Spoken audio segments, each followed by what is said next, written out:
If you are struggling to distribute table rows in PowerPoint, here is a quick method to fix the table rows. First, select the table using a mouse or a keyboard. On the main menu bar, here you will see the option of table layout. Click on it. Under the table layout, you will see here the option of distribute rows and distribute columns. So you can just click on the distribute rows to distribute table rows. And if you want to fix the columns as well, you can click on distribute column and the columns will be fixed.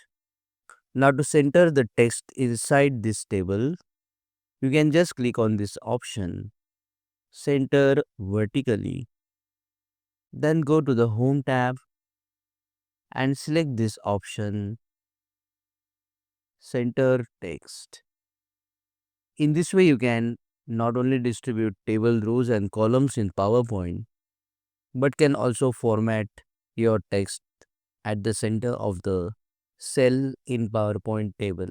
Click on that like button, comment below and let me know if this video solved your problem. And don't forget to check out these useful videos if you want to learn more about PowerPoint quickly. See you again in the next one.